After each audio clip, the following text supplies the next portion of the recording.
Yo, still bills. What's the deal, man? Yo, it's Friday. Ooh, damn, that hurt. It's Friday. All praises, all praises due to the Most High God, Elohim, Yahweh, Buddha, whatever you want to call her, him, or it. Brother, got the Friday after that car crash that I had earlier this week on Tuesday. If y'all can't see, my shit fucked up or whatever. I'm here though, ready to get this day over with so I can get to tomorrow. And speaking of tomorrow, we got to talk about that fight. So peep motherfucking game, man. I watched the presser yesterday. That was they did an excellent job of selling that presser, man. That was good shit. That was good shit, man. I mean, I feel like the homegrown rivalry, even though I don't think it's much of a rivalry. I don't think it's much of a rivalry like how like Wardley and David Adelaide, that was a rivalry right there. Haney, to my knowledge, hasn't been chasing pro grade for years. I could be wrong, but he hasn't been chasing pro grade for years to the point where it was something that I would have come across by now. I'm just not sure of that. But nonetheless, it's brewing into a rivalry. It's brewing into a rivalry. The amount of shit talk. I haven't seen Devin really just wild out on somebody like this. And I haven't even really seen Regis come out of character like this to the point where he's feeling slighted. Like, yo, you got me fucked all the way up. You dig? And I think at this point in time, just one thing is phenomenal as a fighter that Floyd was. He did mold the minds of a lot of these American boxing fans, and one of those being that black fighters don't sell. Black fighters don't sell. I mean, I think it's kind of a ridiculous claim, even though I can understand it too. I can understand why he would say that. I mean, just you look at Mexico; it's a big country behind, it's a big demographic behind them, or just Latinos in general, because Latinos got on board, got on cold, and decided to go against the grain that is Floyd Mayweather. But he did put this narrative out there that black fighters don't sell. We didn't see. Let me see. Floyd what was his last Andre Berto, goddamn Sugar Shane Mosley, and who else? Because it's not none that's really coming to name, man. But he did set that notion, and he did kind of set that notion in play. So a lot of black fighters have gravitated towards that. Even look how they do with Tank, man. Like if you ain't got a Spanish surname, he's more than likely not gonna fight you, unless you're Afro Latino. You dig? So I mean, they had Floyd has kind of done a horrible job of molding the minds of the American boxing fan today. But this right here has an opportunity and the ability to shatter all of those claims to where we can stop over marination of fights and get them while strike while the iron is hot. You dig what I'm saying? So this is a dope thing right here. I don't like that it's on pay per view. I don't think it's a pay per view worthy fight because Devin Haney didn't do good on his last pay per view outing. But nonetheless, it's on pay per view. And if I can come up on $80, I'm gonna get it. If I got one possible connect. I got one possible connect, and I'm gonna try. I'm gonna exercise that and see if I can make something shake with that. Because I got to do something with this card, man. But I really want to see this fight. I'm overjoyed about this fight. I got to excuse that. My window is busted, so the motherfucker now. Y'all see that little crack right there where the door is at? That's a result of the accident. But nonetheless, man. This fight has an opportunity to shatter a lot of narratives in the American with the American boxing base. You dig? And revitalize black just dope historical classical brothers matching up. This could be that. This could technically be that. Not even technically. Go ahead, my nigga. Go ahead. This is gonna be that. I'm excited, man. So as far as a breakdown is concerned, man, both fighters have an opportunity to win this fight. I think it is a 50-50 fight. I know it's a lot of people really being dismissive of Regis Prograde because he doesn't have the feet, the foot speed to really pivot and keep up with Devin Haney or whatever the case may be. And I'm not going to sit here and dismiss that. That's actually a fact. Regis doesn't have the feet of a Devin Haney. He doesn't.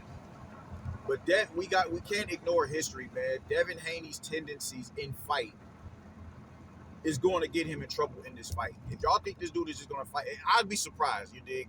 Just I've come to the conclusion, man. We just can't. You know what I'm saying? You got to give margin for there is margin for error and margin for room for adjustments or whatever the case may be. So maybe Devin will make a certain adjustment and keep the fight rangy, but historically, that's just not how he's been fighting. Because he wants that he wants to be known as a a respectful puncher. He wants to be known for that. He wants to be known for his power. Be known for somebody who can stand in the pocket and trade, and you be just as as much at risk of getting caught and getting knocked out as he would be. Old habits die hard. They die hard. And one thing that I was listening to Cali X yesterday, and he was talking about how in Devin Haney's last two fights, he's only landed 30 jabs in 24 rounds with southpaws. This ain't the southpaw that you want to stand in front of and not, be able to keep him honest and take half steps back off the jab. This ain't him. Jojo Diaz is not a puncher. I think Lomachenko's a respectable puncher, but he's not Regis with punching. Not even remotely close. Not even remotely close. God damn, man. But old habits die hard, man. And when you look at Devin Haney, that's definitely a habit of his. And I think people are really taking how Regis looked with Zorilla in his last outing and just running with it. And people are disregarding the fact that was a late replacement, man. You didn't have a proper training camp to prep for him. There was no game plan going into that fight. That was a week or two out or whatever. That shit matters. That shit matters. So you can't just say, man, look how he looked with last dude. You dig? Into my knowledge, the dude presented something that Devin doesn't have, which is the ability, with an authoritative punch. So y'all are really taking that particular fight and completely just jumping out the window with it. And I think that's really a crime against humanity, bro. Like, nah, you can't do that. You can't do that, man. But I feel like with Regis, I feel like with Devin needs to keep this fight cerebral. Devin does not need to be lured into, a dog fight. Because that's what Regis is saying. I'm coming in here to fight you. And even with Devin, his dad is saying, we coming in here to knock you out and administer punishment. You're not going to be able to do that at 140. He hasn't been dropped by the big punches that he's faced in his division. In particular, Chone. He never touched the canvas with Chone. He never touched the canvas with Josh Taylor. And even what you saying, Josh Taylor ain't on my level. I'm like, how can you quantify that? Because Josh Taylor, disregard how he looked in his last fight, just look at his history in the division. He's taking on them belts from champions, bro. Like, you can't sit here and say that he's not on your level when you only had to go through one fight to become undisputed. Like, that didn't make much sense to me. That didn't make much sense to me at all, man. But all in all, I didn't like what I was hearing. I mean, I loved what I was hearing, but just as far as game planning is concerned, it's like, yo, you're talking about getting in here and administering punishment to somebody who's been in with far bigger punchers and bigger men than you. That just seems like a recipe for disaster to me. That seems like that's just me. And now, granted, it's we just everybody's body is different. Even though just on anatomy, you can't paint a broad. Everybody's body is going to be a react, even though they all relatively are the same. You always have my body doesn't react to this type of shit. You know what I'm saying? Like, it's easier for me to do this and that and the third as far as exercise is concerned, and I get off weight easier this way. Well, I can eat this amount of food and I don't gain as much weight. People's bodies are different, even though anatomy is all the same. You dig? There are those variations that are different between each individual. So maybe Devin Haney is gonna be. Maybe he is feeling a lot better, a lot more invigorated because he doesn't have to trim as much weight. That extra 5 pounds is a motherfucker. Maybe he's snapping. Maybe there's a little bit more snapping the punches on the mitts and in the sparring that he's going through. But to that degree, where you're talking about administering punishment to Regis, I just don't see it happening. If you think you're gonna be able to, if this dude is gonna be available for you to hit, like, Cambosos was, I just don't see that happening because Regis is a calculated pressure fighter. He's a calculated pressure fighter. He's getting, yeah, he'll catch a few shots on the parry or whatever, but he's also, getting up under the hooks and to the sides of the straights and lining up his left straight down the pipe if he's fighting an orthodox fighter, man. This dude is not. This is not no dumb pressure fight, come forward fighter, bro. The dude is calculated. This is not going to be an easy fight for Devin, and it's his introduction fight into the division. Devin is doing. I'm not too mad at it, bro. Like he's taking on the champions. I'm not mad at it. He tried to call out T.O. T.O. ain't want no drama or whatever the case may be. But Regis is one of them ones. So I feel like with Devin, man, for him to really win this fight, he needs to keep the fight range. He needs to take half steps back off the jab and throw the two off of it, man. He may have to turn this fight negative and muddy the waters. He may have to risk a fan base because of how boring the fight is getting. Because I don't think he can sit there and willingly, and I think he's going to do this because, his tendencies. God damn, hold up.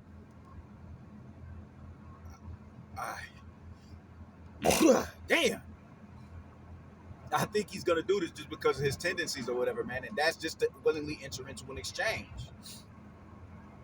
And I think that's going to be, to his detriment.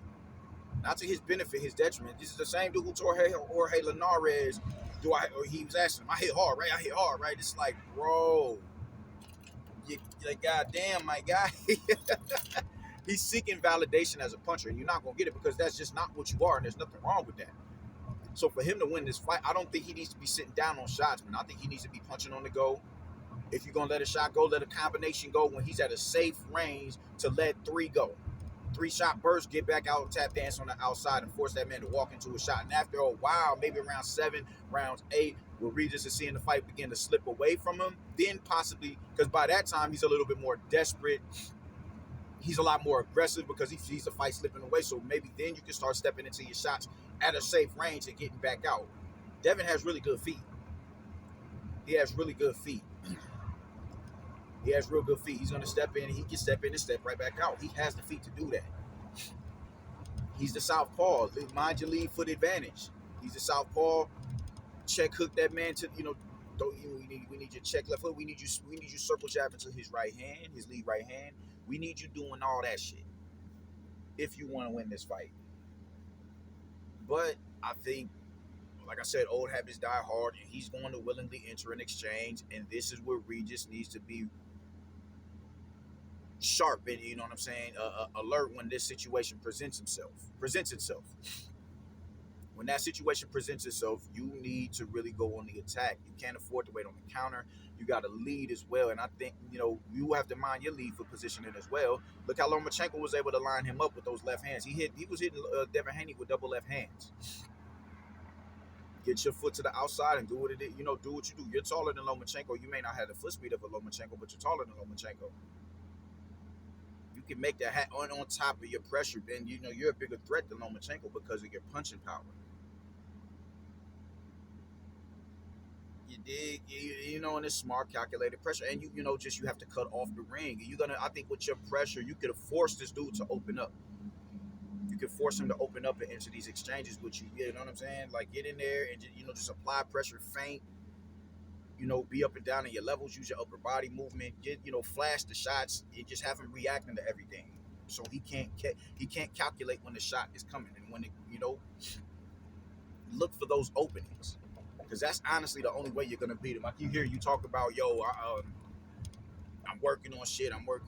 Like, bro, you dig? I don't think you need to be working on anything going into this fight because you telling me you're working on something. That's letting me know that you're trying to go in here and box with this dude. And you can't win a fight like that. That was like when AJ went in there with Usyk and he was trying, he's using upper body movement. He's slipping.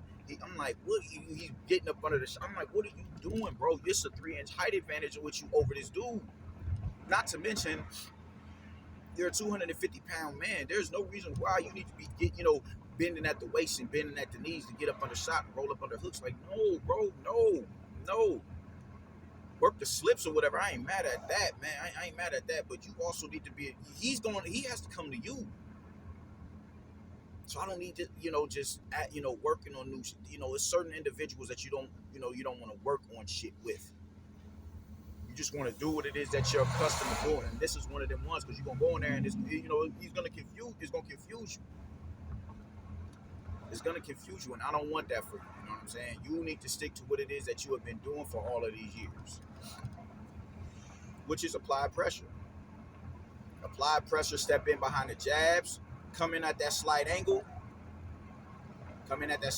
keep forcing Devin to reset, and just be the smart pressure fighter that you are, Brody. But I think, when Devin enters into them exchanges, you need proper punch placement in this fight. You need to put something on that man's chin that's going to turn the fight negative to where, and once he feels that punching power, he's not going to want to engage with you again. You need to be quick on the counters. Devin has a real good jab, despite the fact that he hasn't landed too many jabs on southpaws in the last two fights. I think he's going to be a lot more alert in this fight. He's going to be a lot more alert in this fight because of the threat level. So every time you need to be jabbing with him. You need to be jabbing with him. And I think that, with Devin, with him, I think when Devin sees that those, the output that he's putting up is not it's not forcing Regis to waver. He's just consistently walking through the shots. That's gonna force him to open up, bro. That right there is like, all right, bro, I gotta put something on this dude to gain his respect. That's where Regis needs to shine at in that moment, because Devin does check more boxes with you as a boxer, but he just doesn't have he doesn't have the power to, you know what I'm saying, garner your respect. At least I don't think so. So in those moments, you really need to be alert and cognizant when he goes and willingly enters an exchange. Even before the exchange, you force the exchanges. You force him. You jab your way in. You stay in his chest. Don't aim at his head. Jab at his chest. Jab at his body. Be cognizant of the counters. Be ready to counter his counters. And yeah, man, that's how I'm feeling about it, man. I think I'm gonna go with Regis in this fight. People are really talking like Regis, like it's a and I don't want to keep seeing like being that nigga that goes against Devin, because I had Lomachenko winning that fight, and I still think Lomachenko won that fight. But just you know, Devin is one of my favorite fighters to watch. He honestly is. But I'm looking at tendencies, man, and I'm looking at somebody who just habits, man, and he's gonna win. He's gonna willingly enter an exchange, and I think that's gonna be to his detriment. And that same shot that Jorge Linares was able to hit him with, he's gonna get hit like that with Regis, except it's gonna be a lot more detrimental. You dig? Y'all both have the stylistic advantages going into this fight, being conventional. On southpaws, conventional fighters has the same advantages as southpaws do. They definitely do with the lead. It's just all about lead foot positioning. It's all about who can get your foot to the outside, your lead foot to the outside of his to restrict his movement. Both of them have that advantage going into this fight. I think, Devin checks more boxes, but Regis with the pressure and the power punch, and I feel can come out and win this fight. And when Devin Haney's tendencies to willingly enter exchanges, because even if Devin is fighting a disciplined fight, he's gonna, all right, cool, I got this in the bag right there. Cool, here I go. I'm stepping into the fray. I want to make it entertaining, and that's what's dope about him. He's not scared to get in there and mix it up. But Regis has to be he has to be alert in the moments. As soon as that opportunity presents itself, you go. So I think it's a 50-50 fight, but I'm gonna have to go with Regis just because of those habits of Devin Haney. I'm gonna have to go with Regis. I don't think he's gonna fight a rangy fight. I honestly don't. He'll fight a rangy fight for the first few rounds, and if Regis isn't in a position to where he can't close distance, or he feels the power, but he didn't feel the full brunt of the power of a Regis because he couldn't get proper leverage on the shot because he was out of position, that's gonna encourage him to step into the fray. And when Regis starts really connecting on him, just naturally you want that get back when you get hit hard. And I think when that happens, the fight is going to begin to tilt in favor of Regis. So I'm going to go with Regis in this fight, but it is a 50-50 fight. I fuck with Devin Haney. Don't get it fucked up, man. But that's how I'm feeling about it, man. I'll get with y'all later. Y'all let me know what y'all think, yo. Deuces.